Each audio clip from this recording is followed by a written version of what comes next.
जय हिंद प्यारे दोस्तों, कैसे हैं आप सब। आशा करते हैं बिल्कुल स्वस्थ होंगे। तो दोस्तों, हम सब ने चैप्टर 1 से 9 तक एमसीक्यू को कर लिया है। तो ये पार्ट बुक का कौन सा पार्ट था? पार्ट नंबर 1 था। ठीक है, हम सब अब ऑर्गेनिक केमिस्ट्री यानी पार्ट सेकंड का स्टार्ट करने वाले हैं आज एमसीक्यू। तो सेकंड पार्ट में ऑर्गेनिक केमिस्ट्री स्टार्ट होता है हेलोल्केन हेलोरिन से, फिर एल्कोहल, ईथर, फिनॉल, फिर एल्डिहाइड, कीटोन, कार्बोक्सिलिक अम्ल, एमीन, बायोमॉलिक्यूल, पॉलीमर और केमिस्ट्री इन एवरीडे लाइफ। तो आज हम सब हेलो एल्केन और हेलोरीन के 10 प्रश्न पढ़ने वाले हैं। तो जैसा कि आप देख रहे हैं चैप्टर 10th है, हेलो एल्केन और हेलोरीन स्टार्ट करने वाले हैं। तो ऑर्गेनिक आपका कितना स्ट्रांग है आज चेक करते हैं। चेक क्या करेंगे, आप खुद चेक करेंगे।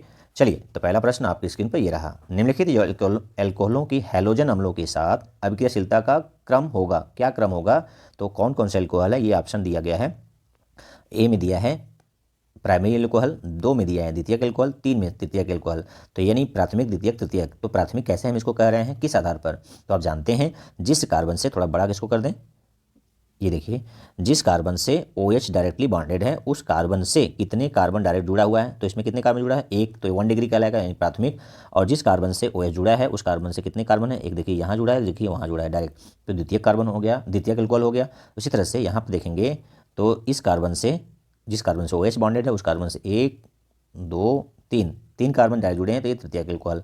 तो आपको पता है कि अम्लों मतलब HX का मतलब क्लोरीन, फ्लोरीन, ब्रोमीन, कुछ भी हो सकता है एक्स की जगह।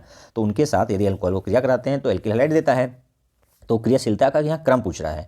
तो क्रियाशीलता का क्रम आप पढ़े होंगे कि प्राथमिक थोड़ा लेट देता है, सेकेंडरी उससे ज़्यादा देता है तेज, और तृतीयक सबसे तेज देता है। तो तृतीयक इसमें क्या है? ये है सी वाला। बी वाला क्या है? सेकेंडरी है। प्रथम वाला प्राथमिक है। तो क्या ऑर्डर होगा? 3, 1 से 2, 2 से 3, मतलब 1 से ज़्यादा 2, 2 से ज़्यादा 3। तो किस ऑप्शन में सी सबसे ऊपर है? तो यहाँ पर इस क्रम में देखिए सी किस में सबसे ज़्यादा है? दूसरे ऑप्शन में देखिए सी की क्रियाशीलता बी से ज़्यादा है, बी की क्रियाशीलता ए से ज़्यादा है। तो ऑप्शन नंबर सेकंड क्या हो जाएगा? करेक्ट हो जाएगा। ठीक है, अगला प्रश्न। निम्नलिखित में से कौन सी एल्कोहल कक्ष ताप पर, कक्ष ताप यानी रूम टेम्परेचर पर सांद्र HCl के साथ अभिक्रिया करके संगत एल्किल हैलाइड, एल्किल क्लोराइड देता है? तो आपको पता है कि जो प्राथमिक एल्कोहल होते हैं कक्ष ताप यानी रूम टेम्परेचर पर क्रिया नहीं करते हैं। द्वितीयक एल्कोहल 5 से 10 मिनट लगाते हैं रिएक्शन करने में, और तृतीयक एल्कोहल रूम टेम्परेचर पर तुरंत शीघ्रता से क्रिया कर जाते हैं। तो आप पहले छांट लीजिए प्राथमिक, द्वितीयक, तृतीयक, वही सबसे क्रियाशील होगा। तो इसमें क्या है? प्राथमिक है, इसमें द्वितीयक है, इसमें प्राथमिक है। इसमें प्राथमिक कैसे, कमेंट बॉक्स में मुझे लिखें। ये क्या है? तृतीयक। तो क्रियाशीलता का क्रम क्या होता है? मैंने भी बताया, तृतीयक जल्दी से रिएक्ट कर जाता है। क्यों कर जाता है? क्योंकि इसमें प्लस आई इफेक्ट होता है, इसलिए ये जल्दी से क्रियाशील होता है। किसके किसके साथ? HX में X क्या हो सकता है? क्लोरीन हो सकता है, ब्रोमीन हो सकता है, आयोडीन हो सकता है। ठीक है, फ्लोरीन भी हो सकता है, लेकिन HF हम उसको यूज नहीं करते हैं क्योंकि वो ज़्यादा रिएक्टिव होता है। ज़्यादा रिएक्टिव का मतलब अनकंट्रोल होता है। चलिए, तो आपका आंसर नंबर क्या हो जाएगा? 4th। ठीक, अगला तीसरा प्रश्न। निम्नलिखित अभिक्रिया में यौगिक Y को पहचान कीजिए। तो रिएक्शन क्या हो रहा है? तो आप देख रहे हैं बेंजीन में NH2 ग्रुप लगा है, तो इसको क्या बोलते हैं? एनिलीन। ठीक है, एनिलीन को सोडियम नाइट्राइट और HCl के मिश्रण के साथ 0 डिग्री से लेकर, देखिए केल्विन में टेम्परेचर दिया है, तो 0 डिग्री सेल्सियस 273 केल्विन, और 278 का मतलब 5 जोड़ दीजिए तो 5 डिग्री सेल्सियस तक ठंडा करने पर, 0 से 5 डिग्री सेल्सियस के बीच टेम्परेचर रखने पर एक लवण बनता है जिसे कहते हैं डायजोनियम लवण।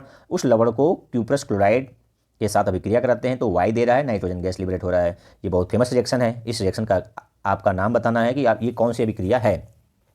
तो आप पढ़े होंगे पहला चैप्टर में बहुत सारे नेम रिएक्शन है, तो उसमें पहला नेम रिएक्शन है, तो क्या है आप कमेंट करके बताएंगे। चलिए, Y क्या है मैं बता रहा हूँ। तो Y यहाँ से देखिए, हेलो जो क्लोरस कॉपर क्लोराइड है, तो कॉपर क्लोराइड का क्लोराइड यहाँ पर क्या होता है? सब्स्टिट्यूट कर देता है, नाइट्रोजन गैस के रूप में निकल जाता है और यहाँ क्लोरीन आ जाता है, तो क्या बन जाएगा? क्लोरोबेंजीन। ठीक है, अगला प्रश्न। टॉलुइन आयरन थर्ड क्लोराइड की उपस्थिति में, देखिए यहाँ पर थोड़ा कॉमा होना चाहिए, टॉलुइन आयरन क्लोराइड की नहीं, toluene comma iron third chloride की उपस्थिति में हेलोजन से अभिक्रिया द्वारा आर्थो पैरा हेलो यौगिक बनाती है। यह अभिक्रिया क्या कहलाती है? तो आपको पता होगा, क्या पता होगा कि जब टॉलुइन, बेंजीन में क्या लगा है? CH3, तो उसको क्या बोलते हैं? टॉलुइन। अब इसको किसके साथ हेलो के साथ हेलोजन मान लो Cl2 के साथ अभिक्रिया कर रहा है, किसकी उपस्थिति में कर रहा है, FeCl3 आयरन थर्ड क्लोराइड लिखा था। तो क्या प्रोडक्ट मिलेगा, प्रोडक्ट मिलेगा और उसके बाद उस प्रोडक्ट का उस अभिक्रिया का नाम यहाँ पूछ रहा है। तो क्या प्रोडक्ट मिलेगा, इसको मैं रेड से दिखा रहा हूँ। प्रोडक्ट मिलेगा, ये बता भी रहा है कि यहाँ पर CH3 रहेगा और यहाँ पर आर्थो पर Cl आ जाएगा और पैरा पर Cl आ जाएगा। तो क्या हो जाएगा, ये प्रोडक्ट बोल रहा है कि आर्थो पैरा डाई क्लोराइड टैलुइन मिलेगा। तो इस अभिक्रिया का क्या नाम है। तो यहाँ पर आपको पता है कि H होता है, H होता है, H होता है, सब पांचों पोजीशन पे क्या होता है, H हट के क्या लग गया, Cl लग गया। तो क्या हुआ, प्रतिस्थापन हुआ। और कैसा प्रतिस्थापन, इलेक्ट्रॉन से नहीं कि नाभिक से नहीं कि मुक्त मूलक, तो इलेक्ट्रॉन से नहीं प्रतिस्थापन अभिक्रिया है। इलेक्ट्रॉन से नहीं को इलेक्ट्रॉन रागी भी बोल सकते हैं। तो किस ऑप्शन में ये दिया है, इलेक्ट्रॉन रागी प्रतिस्थापन अभिक्रिया। तो ऑप्शन नंबर सेकेंड में देखिए, ऑप्शन नंबर इलेक्ट्रॉन रागी प्रतिस्थापन अभिक्रिया क्या हो जाएगा, यही करेक्ट हो जाएगा। ठीक है, चलिए पांचवा, निम्नलिखित में से कौन सी अभिक्रिया हैलोजन विनिमय अभिक्रिया है। हैलोजन विनिमय अभिक्रिया यानी एक हैलोजन दूसरे हैलोजन को उसके स्थान से क्या कर देगा, हटा देगा। मैं एक हैलोजन को X से दिखा रहा हूँ, दूसरे हैलोजन को X डैश से दिखा रहा हूँ, तो ये क्या करता है, हटा देता है। तो इसको बोलते हैं हैलोजन विनिमय। तो किस अभिक्रिया में देखिए यहाँ पर RX है, यहाँ पर NaI है। तो X क्या क्या हो सकता है, फ्लोरीन हो सकता है, क्लोरीन हो सकता है, ब्रोमीन हो सकता है। तो ये छोटे वाले हैं, इसको कौन हटा सकता है, बड़ा वाला आयोडीन। तो ये क्या है, कौन सी अभिक्रिया है, इसकी अभिक्रिया में नेम रिएक्शंस का आप मुझे कमेंट बॉक्स में लिखेंगे कि इस अभिक्रिया को कहते क्या हैं। तो यहाँ पर देखिए R के साथ X था, X हट गया, Na के साथ चला गया और N के साथ जो I था वो R के साथ आ गया, तो ये एक्सचेंज हुआ ना। तो ये क्या है, एक्सचेंज अभिक्रिया है। इनमें से कौन सी अभिक्रिया है, एक्सचेंज वाला पहला। जबकि ये दूसरा वाला क्या है, एडिशन यानी योगात्मक है। तीसरा वाला क्या है, ये प्रतिस्थापन है। चौथा वाला क्या है, इलेक्ट्रॉन से नहीं प्रतिस्थापन है। तो लेकिन ये क्या है, विनिमय अभिक्रिया है। और इस अभिक्रिया का नाम क्या है देते हैं, आप मुझे कमेंट बॉक्स में लिखेंगे। चलिए अगला प्रश्न, निम्नलिखित अभिक्रिया के लिए आप कौन सा अभिकर्मक प्रयोग करेंगे, किस अभिक्रिया के लिए। तो यहाँ अभिक्रिया दिया हुआ है CH3 CH2 CH2 CH3, ये अभिक्रिया हो रहा है। तो बन रहा है 1 2 3 4 1 क्लोरोब्यूटेन। यहाँ पर क्या है, क्लोरीन दूसरे कार्बन पर आ गया, 2 क्लोरोब्यूटेन, 1 क्लोरोब्यूटेन है और ये क्या है, 2 क्लोरोब्यूटेन। और ये अभिक्रिया किस प्रकार की अभिक्रिया का इसमें ऑप्शन देना है। तो Cl2/UV अल्ट्रावायलेट प्रकाश, NaCl_H2 का कॉम्बिनेशन, अंधेरे में Cl2 गैस, चौथा अंधेरे में आयरन की उपस्थिति में Cl2 गैस। तो देखिए ये मुक्त मूलक प्रतिस्थापन अभिक्रिया है। क्या है, ब्यूटेन से 1 क्लोरोब्यूटेन 2 क्लोरोब्यूटेन बन रहा है। तो क्लोरीन दो जगह पर आ रहा है, पहले पोजीशन पर आ रहा है, दूसरे पोजीशन में, दोनों का मिक्सचर मिल रहा है। तो यह छट रहा है, क्या लग रहा है, Cl। तो Cl का लगना प्रतिस्थापन अभिक्रिया है, लेकिन ये किस तरह का है, तो प्रकाश की उपस्थिति में Cl2 अभिक्रिया करता है। तो ये मुक्त मूलक अभिक्रिया यानी क्या हो जाएगा, पहला ऑप्शन करेक्ट हो जाएगा। ठीक है, जबकि यहाँ पर क्या रहा है, ये अंधेरे में आयरन की उपस्थिति में Cl2 गैस। तो ये क्या होता है, यहाँ भी Cl2 गैस की जगह पर अंधेरे में आयरन की उपस्थिति में यहाँ इलेक्ट्रॉन्स नहीं प्रतिस्थापन अभिक्रिया होता है। यहाँ पर क्या होता है, मुक्त मूलक अभिक्रिया हो रही है, मुक्त मूलक प्रतिस्थापन अभिक्रिया। तो ये अल्ट्रावायलेट की उपस्थिति में होता है। ठीक है, चलिए अगला 7वां प्रश्न, निम्नलिखित यौगिक को उनके बढ़ते हुए घनत्व के क्रम में व्यवस्थित कीजिए। अब घनत्व के बढ़ते क्रम में कैसे आप जानेंगे कि किसका घनत्व ज़्यादा है। तो जिसका घनत्व पूछा है बहुत आसान कर दिया है, जिसका अणुभार यानी मोलर द्रव्यमान ज़्यादा होगा। तो बेंजीन में कोई सब्स्टिट्यूएंट नहीं लगा है, क्लोरोबेंजीन में एक Cl लग गया है, तो इसका बेंजीन का फार्मूला क्या है, C6H6। तो 12 × 72 72 × 78, इसका अणुभार कितना हो गया, 78। तो सब में बेंजीन है, सबका 78 है। उसके बाद जिसका ज़्यादा उसमें एटम लगे रहेंगे उसका अणुभार ज़्यादा होगा। इसमें एक क्लोरीन लगा है, इसमें 2 क्लोरीन लगा है, इसमें एक ब्रोमीन लगा है, एक Cl लगा है। तो Cl से ज़्यादा ब्रोमीन का अणुभार होता है, परमाणु भार होता है। तो सबसे अधिक परमाणु भार जिसका अधिक होगा यानी अणुभार टोटल मिलाकर, उसका घनत्व भी सबसे ज़्यादा होगा, क्योंकि घनत्व बराबर क्या होता है, द्रव्यमान बटे आयतन। ठीक है, तो द्रव्यमान ज़्यादा होगा तो घनत्व ज़्यादा होगा। तो किस ऑप्शन में आप देख रहे हैं इसको, A से ज़्यादा B, B से ज़्यादा C, C से ज़्यादा D। तो ऑप्शन नंबर पहले में ये D सबसे बाद में है, यानी घनत्व सबसे अधिक होगा। ठीक है, तो ये पहला वाला ऑप्शन क्या हो जाएगा, करेक्ट हो जाएगा। 8वां, निम्नलिखित यौगिकों को उनके बढ़ते हुए क्वथनांक के क्रम में व्यवस्थित कीजिए। तो क्वथनांक के क्रम में मतलब बॉइलिंग पॉइंट के क्रम में कैसे पहचानेंगे कि क्वथनांक किसका अधिक है। तो जो समतुल्य अणुभार वाले होंगे उन्हीं की तुलना की जाती है। तो सबका देखिए 4 कार्बन है, 1 ब्रोमीन है, 4 कार्बन 1 ब्रोमीन है। ठीक है, बस अंतर क्या करना है, उसका संरचना अलग अलग है। तो जो लीनियर संरचना होगा उसका घनत्व, उसका बॉइलिंग पॉइंट अधिक होगा, क्योंकि उनके बीच वान डेर वाल्स फोर्स क्या होते हैं, ज़्यादा होते हैं। मान लीजिए एक चेन है और ये दूसरा चेन है, एक दूसरे के बीच कितना आकर्षण है, ज़्यादा है, क्योंकि इनके बीच क्या है, कोई ब्रांचिंग नहीं, शाखा नहीं है, तो ज़्यादा उनमें चिपके रहेंगे, तो उनका क्वथनांक क्या होगा, अधिक। जबकि दूसरा देखिए, यानी बी वाले में कोई ब्रांचिंग नहीं है, दूसरे में देखिए एक जगह ब्रांचिंग हो गया और सी में 2 जगह ब्रांच है, तो ब्रांचिंग बढ़ने से क्वथनांक घटता है समतुल्य अणुभार वाले का। तो कौन सा ऑर्डर होगा, बी सबसे अधिक होगा। बी कहाँ सबसे अधिक है, तीसरे में देखिए, ये देखिए तीसरे में बी सबसे अधिक है, उसके बाद किसका होगा, ए का, उसके बाद सी का। तीसरा ऑप्शन क्या हो जाएगा, करेक्ट।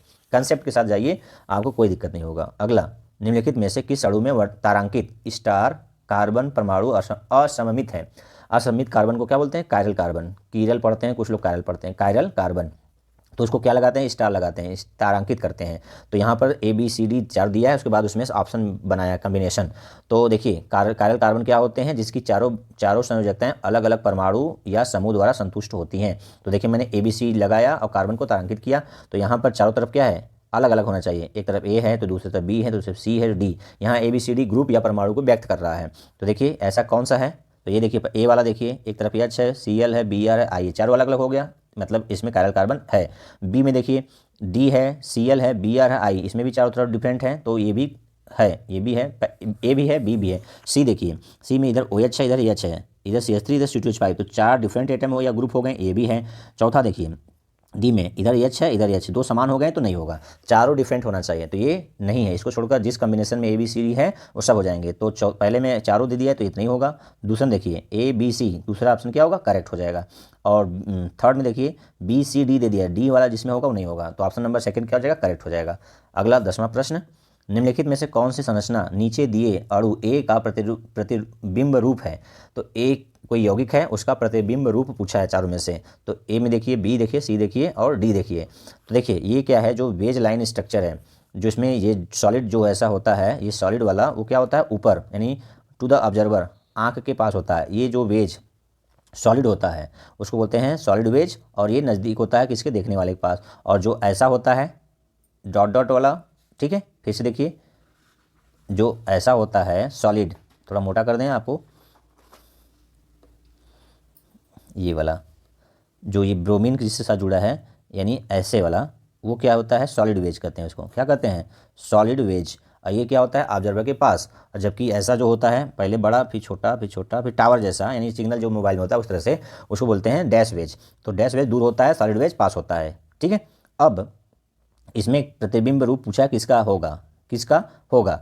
तो ए का प्रतिबिंब रूप क्या होगा? देखिए ए ऑब्जर्वर की ओर है, तो बी, जब बी ब्रोमीन क्या हो जाएगा? नियर टू, कहाँ होगा? नियर टू ऑब्जर्वर है ये। अब ये इसके दूर हो जाएगा, डॉटेड लाइन में जाएगा। तो डॉटेड लाइन में किस में है? ऑप्शन नंबर सी में देखिए, थर्ड में Br कहाँ गया? दूर गया। और C2H5 जो डैश एक लाइन में होते हैं उसको प्लेन में होते हैं, तो ये प्लेन से कहाँ हो गया? ऑब्जर्वर के पास हो गया। तो इस तरह से ये इसका प्रतिबिंब रूप होगा, ठीक है। फिर सुन लीजिए, जो सॉलिड होगा वो ऑब्जर्वर के पास होता है, जो डैश होता है वो दूर होता है, और जो सिंगल बॉन्ड होता है वो प्लेन में होता है। तो 3 तरह के होते हैं। तो जो ब्रोमीन है सॉलिड से क्या हो जाएगा? डॉटेड हो जाएगा। तो ऑप्शन नंबर 3 में क्या हो जाएगा? उसका प्रतिबिंब रूप है, यानी ऑप्शन नंबर 3 करेक्ट हो जाएगा। तो ये 10 प्रश्न, आपको इनमें से कितने प्रश्न का आंसर पता था कमेंट बॉक्स में लिखें। आज के लिए इतना ही। जय हिंद, जय भारत।